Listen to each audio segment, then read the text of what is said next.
This week on the latest episode of Gleipnir, Madoka's backstory, poisonous flowers, and we have a sacrificial lamb in the latest episode of Gleipnir. Let's talk about this. 化け物に実はね What is going on, guys? My name is DJ Milez, and I'm here to review another episode of Gleipnir. This is episode 10 titled Beautiful Flowers. And before we begin with this review, you can go ahead and like this video and subscribe to my channel for more anime content down the road. Holy shit, I made it to 800 subscribers. Woo! Yeah! Listen, I would not have done it without the Gleipnir community. I wouldn't have done it without the Tower of God community. And, just people who continuously show support. Thank you guys so much. And if anything, this is what reinforces me to keep on going and keep on pushing. I mean, now that I've reached 800, I can see that mountain of 1,000 subscribers right around the corner. And again, I couldn't have done it without you guys. So thank you so much.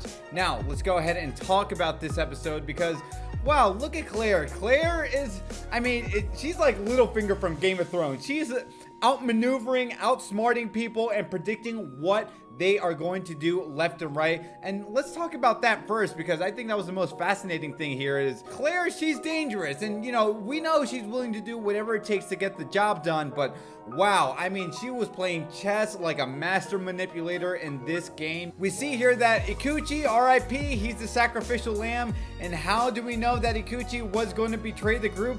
Well, we've saw the breadcrumbs in the previous episodes that this guy is a hot fuse. Sooner or later, he's going to betray the group, but not in the way I would have imagined, right? And the way that he went out was also a nice caveat to that, because the moment he started spilling the guts on what Claire was going to do with the rest of the group, what happened? Sayaka's powers now came to fruition, because if you guys don't remember, Sayaka's powers are very clear. The moment you betray this group, you immediately die. And for Ikuchi being a telescope man, cameraman, being a pervert to help Yoshioka to do whatever it takes. Hey, don't worry, you definitely protected Yoshioka, my boy. This dumbass just simply forgot the power that Sayaka had wrapped around his neck, literally and figuratively, right? I thought the man had a little bit more brain meats to just assume, okay, if I'm gonna betray Sayaka's group, then wait a minute, wouldn't Sayaka's powers go into effect? Maybe in that do or die situation, he's gonna do whatever he has to protect himself, despite him maybe glossing over the fact of Sayaka's powers getting to the better of him. And there you go, Sayaka's dead. Do you guys care about him? Fuck no, I don't. He was a little bitch, so I'm glad he went out and he died like a bitch too. Anyway, going back to Claire's ingenuity here, there was also a nice tender moment she had between Kagaya where she's admitted numerous times, I'm the bad guy in this group, so let me do the bad and heinous stuff because I don't want to get your hands dirty. And of course, Kagaya, like a man, fellas, that is the definition of confidence. That's where sometimes now you just gotta act and be like, hey, you're my woman, come here, we two are one, and there you go. And that's when Claire had that flashback of, wait a minute, even the most pure-hearted of people will have to do the most heinous things in the act to protect another person. And who would have thought that their resolve can take them to those limits? And this is where Claire was like, holy shit, well, wait a minute. So now my sister isn't really a bad guy, and maybe she said she didn't murder her parents for a reason I just can't comprehend right now because of Kagaya's actions. So give it up for Kagaya. And now look at that. Is Elena necessarily a bad guy? I think, again, she was willing to do whatever it takes to get the job done, just like Claire, but there are greater motives on why she's probably doing what she has to do.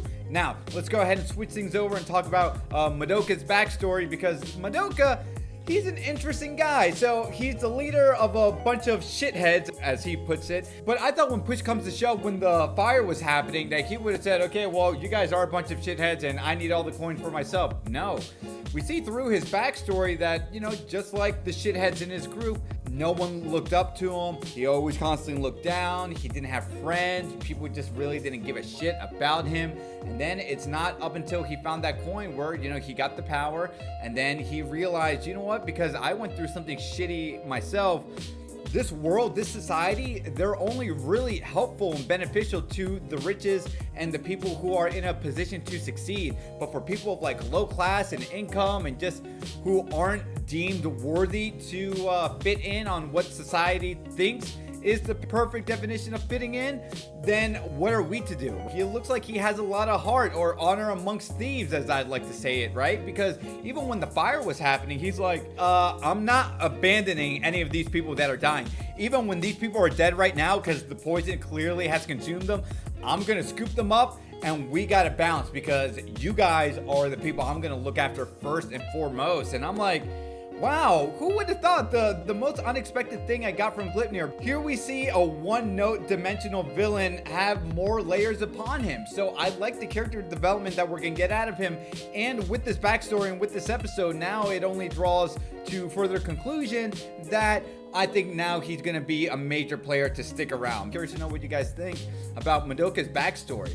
And because they keep on showing it very prevalent that Madoka is friends with Kenshi from Mortal Kombat. I don't know if you guys know this, the blind man in this episode, and the guy even has a sword too. So, wow, Kenshi, I'm just truly upset that, you know, you were with the Earth Realm contestants and combatants and now you turned evil. So Kenshi, you got a lot to make up for, and hopefully we'll see him down the road and what his abilities are.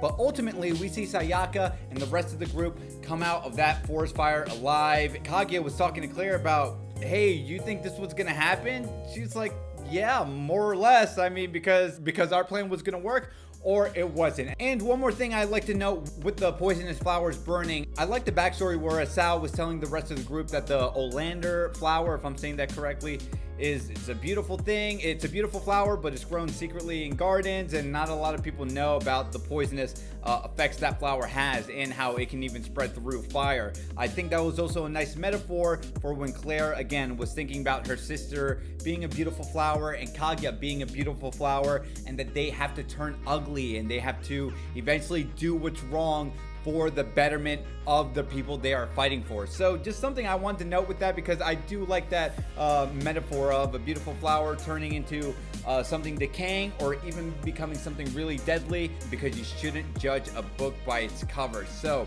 that is what I totally got from the poisonous flower in general, and this was a good episode all around. So guys, what did you think about this episode? Let me know in the comments down below. Don't forget to like this video, subscribe to my channel for more anime content. My name is DJ Miles, and as I always say, to be continued, take care.